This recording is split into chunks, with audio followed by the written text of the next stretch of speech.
천안의 한 버섯 농장. 1년에 100톤 정도의 버섯을 생산한다고 합니다. 버섯을 재배하는 곳이에요. 그 버섯은 곰팡이잖아요. 곰팡이를 이용해서 버섯도 재배하지만은 그다음에 곰팡이를 이용해서 가죽도 만들어요. 가죽을 만든다고요? 네네네. 버섯은 곰팡이 중에 제일 맏형이에요. 진화가 많이 돼 있죠. 아, 그럼 버섯 이꼬르 곰팡이예요? 그렇죠. 버섯 이꼬르 곰팡이에요. 버섯은 생물학적으로 곰팡이류에 속합니다. 버섯은 우리가 흔히 먹는 간 모양의 자실체와 뿌리 부분 같은 균사체로 구분이 되는데요. 대체 가죽을 만드는 부분은 바로 솜털 모양의 가는 실 같은 균사체 부분입니다. 이 균사체는 엄청난 흡수력과 번식력을 가지고 있다고 하네요.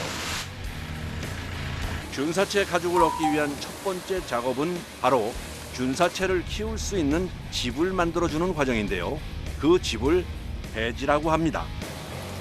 톱밥, 미강, 소맥피, 폐화석, 탄산칼슘 등을 잘 혼합하여 버섯이 먹을 영양분을 만들어줍니다. 그 다음 혼합한 영양분들을 일정한 크기의 비닐에 넣어줍니다. 이걸 한 번 생산할 때 2,000개에서 3,000개 정도 생산하는데 6시간에서 7시간 정도 걸린다고 합니다. 작업이 다 된 배지는 멸균실로 이동해 주는데요.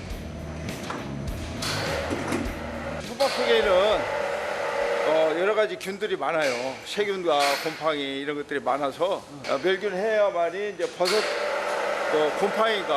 곰팡이만 잘 키울 수가 있게 되죠. 버섯은 산소와 습도, 온도에 민감하기 때문에 계속 관리해야 하는 어려움이 있다고 하네요. 105도에서 한 8시간에서 10시간 정도 합니다. 멸균이 진행되는 동안 균사체 가죽을 만들기 위한 곰팡이 배양을 해야 하는데요. 수많은 종류의 버섯 중 가죽을 만드는 버섯 종류는 따로 있다고 합니다.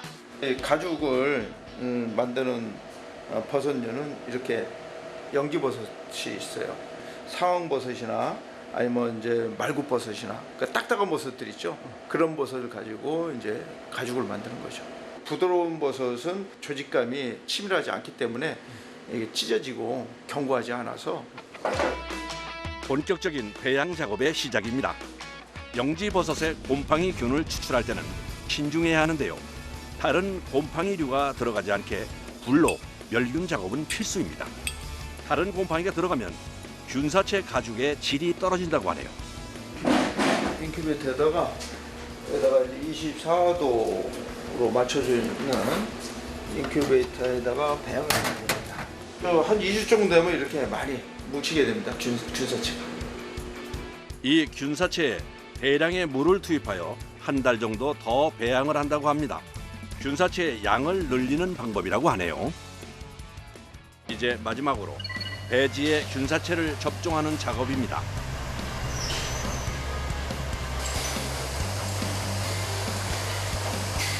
마치 주사를 놓듯이 배지에 바늘로 균사체를 접종시켜 주는데요.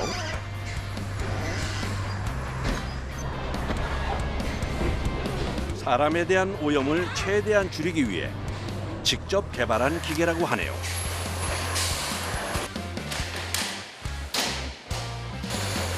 이제 접종한 부위를 막아주면 끝이라고 합니다. 접종할 때 주사실 접종 구멍을 뚫었잖아요. 그래서 구멍이 뚫린 상처 부위를 막아주는 거예요. 왜냐하면 그 곰팡이가 거기 침투할 수가 있기 때문에. 다른 그렇습니다. 곰팡이가요? 네, 다른 곰팡이가. 완성된 균사체를 보여주겠다는 작업자. 과연 완성된 균사체는 어떤 모습일까요? 이거 2달이 된 가죽을 만드는 버섯 곰팡이에요. 아, 이게 다 완성된 거예요? 예, 완성이 된 겁니다 이게. 오.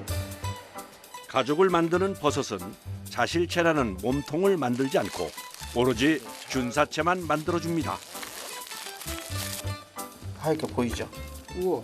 제마에다가 얘를 부셔가지고 쫙 깔아요. 온도와 습도를 맞춰주면 한 보름 정도 되면 1cm 정도 이렇게 부풀어 올라오게 되죠. 이제 그걸 이제 얇게 썰어가지고 압착을 해서 이제 가공 과정을 거쳐가지고 이제 가죽이 만들어지는 거죠. 이제 1차 배양의 밑준비가 끝나고 본격적으로 가죽을 만들기 위한 공정을 찾아 안성으로 왔습니다. 출입 금지에 멸균복부터 챙기는 작업자. 이제 가죽을 만들어야 되니까 가죽을 만들려고 하는 거예요. 작업을 하기 위한 거예요. 아 근데 이거 살균 뭐 멸균 뭐 방어까지 입어요? 아, 예. 이게 저희가 가장 신경 쓰는 게 첫 번째도 두 번째도 세 번째도 이게 오염 방지거든요. 오염 방지제가 돼야 상품성이 좋은 가죽을 얻을 수가 있습니다. 정말 철저하네요. 자, 들어가자. 들어간 곳은 2차 배양실. 한 번 더 배양을 해야지만 가죽 모양을 볼 수 있다고 하네요. 정말 기다림의 미학입니다. 이체 배양하는 곳입니다. 무직풀 깔면 이 위로 그 균사 매트가 올라와요. 이제 균사 매트라는 거는 이제 대체 가죽인 거고요. 가죽이 올라와요? 네, 올라옵니다. 2차 배양의 첫 작업은 2달 동안 키운 균사체 배지를 부수어 생산할 가죽 크기의 판에 깔아주는 것.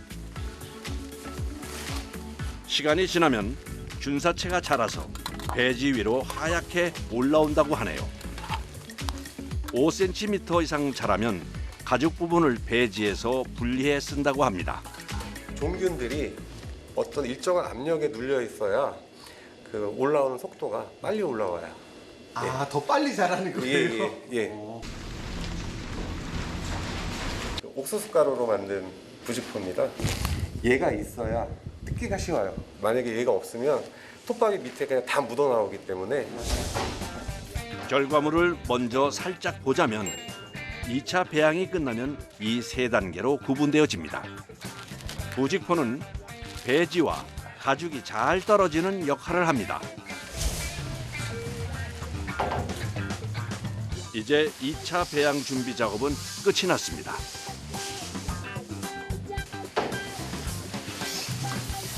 가죽이 지금 이거 넓이만큼 나오는 거예요? 네. 이게 45cm에 85cm인데 45에 85cm인데 정확하게 이 사이즈로 나옵니다. 제가 이렇게 붙여서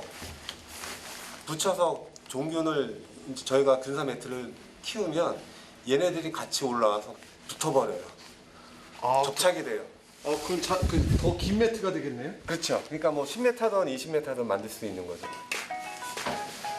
원단의 길이를 자유롭게 생산해낼 수 있는 것도 균사체 가죽의 큰 장점이라고 할 수 있네요. 21일 정도, 한 3주 정도면 배양은 다 끝납니다. 아 3주는 또 기다려야 되는 거예요? 예, 맞습니다. 바로 올라오는 건 아니고요. 네. 양질의 가죽을 얻기 위해 환경에 대한 정보를 센서를 통해서 모으고 실내 공기질 등을 관리하는 프로그램을 개발하여 사용하고 있다고 합니다. 덥지 않냐?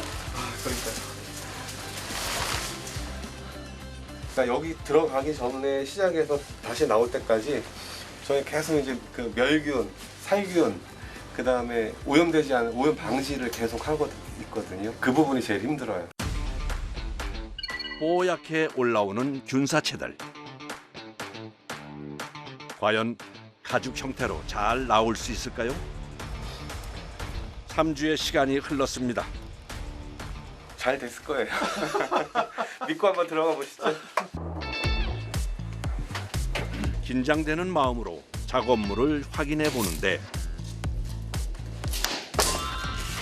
빵처럼 잘 부풀어 올라와 있습니다. 잘 나왔죠?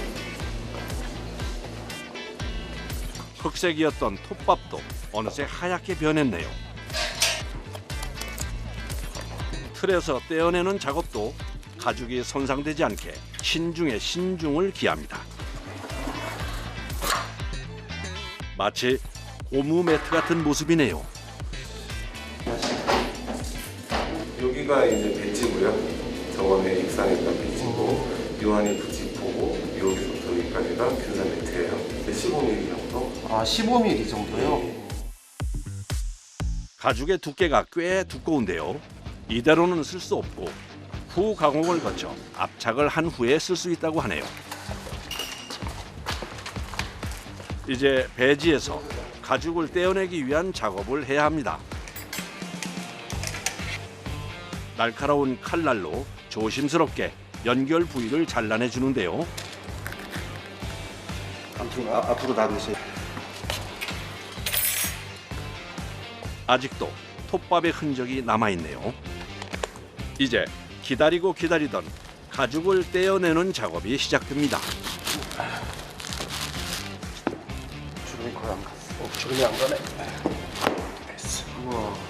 떼어낸 모양새가 진짜 가죽과 별반 다르지 않네요.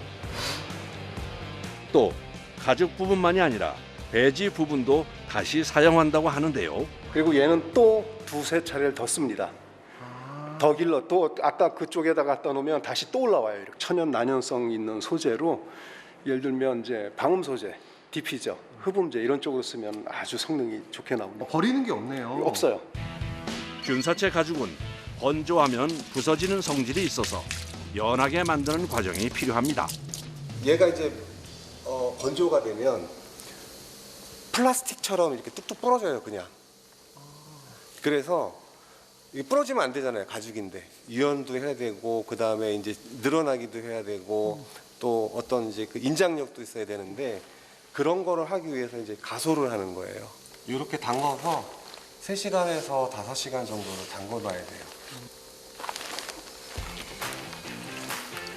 특제 용액에 담그는 시간은 정해져 있지만 사람이 직접 눈으로 확인하면서 그 시간을 조절해야 하는 예민한 작업이라고 합니다. 이제 드디어 마지막 작업입니다. 균사체 가죽을 프레스 기계에 넣고 120에서 150도 열을 가하여 유압으로 눌러서 가죽처럼 만듭니다. 눌러주는 이유는 균사체 가죽이 15mm 정도로 두껍기 때문입니다.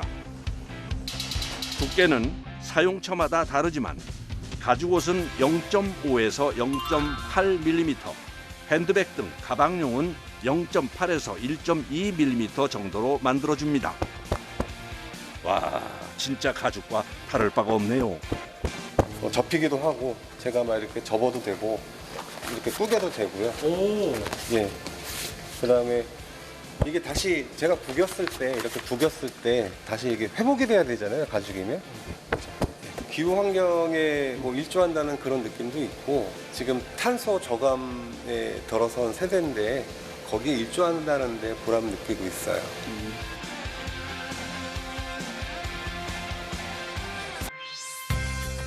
내구성과 멋스러움을 가진 가죽 제품들.